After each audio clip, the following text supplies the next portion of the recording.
membuat perumpamaan kawah itu kan tempat ya, wadah atau cara.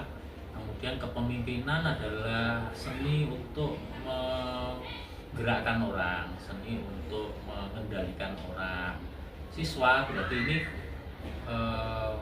yang akan dilatih adalah siswa. Sehingga kalau digabung, ini artinya suatu kegiatan yang akan memberi pelatihan kepemimpinan kepada siswa, terutama yang ada di organisasi SMP Negeri 1 Bojonegoro.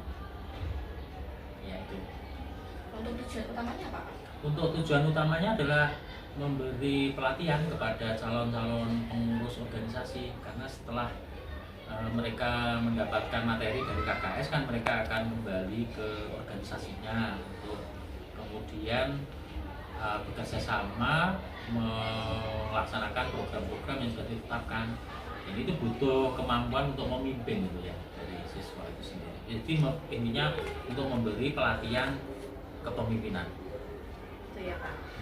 Untuk waktunya kapan sih kegiatan KKS dan Outbound itu dilakukan? Apakah setiap tahunnya itu ada jadwal khusus yang selalu diterapkan? Iya, itu bagian tidak terpisahkan dari proses untuk menjadi pengurus organisasi. Karena dengan dengan persyaratan seperti ini, akhirnya mau tidak mau siswa kan harus menjalani ya. Dan untuk menjadi seorang pemimpin kan nggak boleh tiba-tiba, harus ada latihannya, harus ada prakteknya. Dan KKS ini dijadwalkan rutin sebelum mereka menjadi atau dilantik menjadi pengurus. Jadi setiap tahun ada ini ya, di awal sebelum mereka dilantik menjadi pengurus organisasi. Baik, Pak. Kemudian di mana sih kegiatan KKS dan Outbound ini selalu diterapkan? Apakah menurut Pak Waskito lokasi-lokasi ini itu sudah ideal untuk mendukung kegiatan dan tujuan utama tersebut? Iya, tujuan kepemimpinan yang kita prioritaskan kan satu, tanggung jawab, disiplin, komunikasi, dan kolaborasi ya. Keempat ini butuh satu tempat yang nanti memungkinkan keempat-empatnya itu bisa dimunculkan ya, terkait dengan tanggung jawab, terkait dengan disiplin, terkait dengan kerjasama, komunikasi. Maka kita pilih satu tempat yang memungkinkan semuanya bisa kita dapatkan.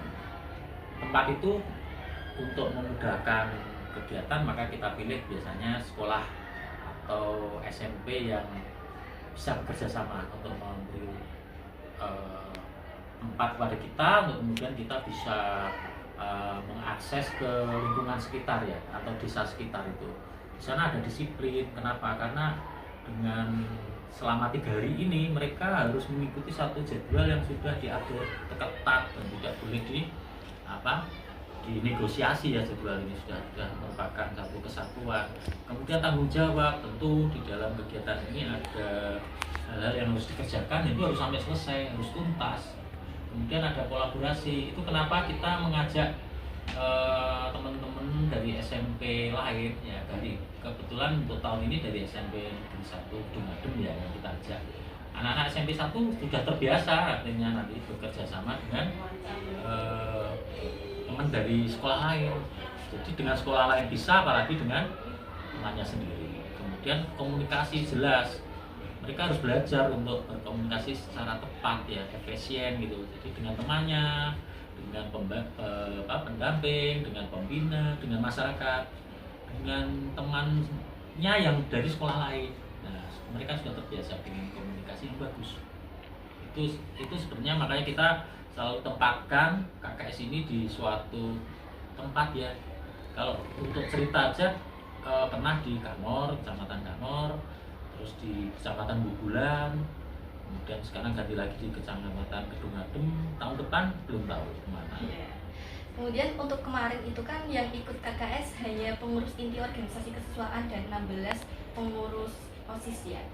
Mengapa sih Pak hanya 16 pengurus OSIS dan 6 anggota inti organisasi kesiswaan saja yang ikut KKS? Iya, itu karena kata kepemimpinan tadi ya. Kepemimpinan tadi mengisyaratkan bahwa untuk pelatihan ini adalah di tingkat pengurus.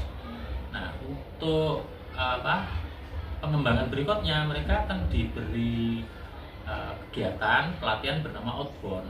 di mana outbound itu nanti melibatkan seluruh anggota organisasi. Jadi kalau lihat apa cara berpikirnya, bahwa kan ini pemimpinnya dulu yang dilatih, para pengurus inti, kemudian mereka akan bawa ini ke organisasi masing-masing dengan kegiatan bernama outbound. Untuk KKS dan outbound tahun 2025 yang telah dilaksanakan kemarin, menurut Pak Waskito, apakah kedepannya itu ada yang perlu ditingkatkan lagi dan bagaimana kesan dan evaluasi? Iya, setidaknya setiap tahun akan muncul ya temuan-temuan yang tidak membuat kita makin mengurangi atau makin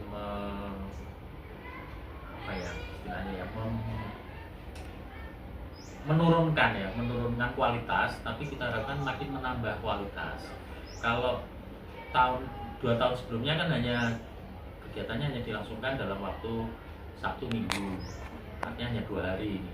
Sekarang kan 3 hari, Jumat, Sabtu, Minggu, sehingga waktunya lebih longgar untuk melatih banyak hal dari anak-anak ini. Termasuk sekarang muncul pentas seni, itu untuk melatih kolaborasi ya, karena pentas seni ini kan harus dilaksanakan gabungan antara 2 sekolah yang berbeda. Ini butuh koordinasi yang bagus ini, gitu. Dan ini latihan yang baik untuk mereka. Ya, jadi seperti itu kegiatan wawancara kita pada hari ini. Sebelumnya saya mengucapkan terima kasih kepada Pak Waskito atas waktu yang telah diberikan serta wawasan yang telah diberikan kepada kami. Ya. Saya mohon maaf apabila ada salah kata dan pengucapan yang tidak berkenan di hati Pak Waskito. Terima kasih. Wassalamualaikum warahmatullahi wabarakatuh. Waalaikumsalam warahmatullahi wabarakatuh.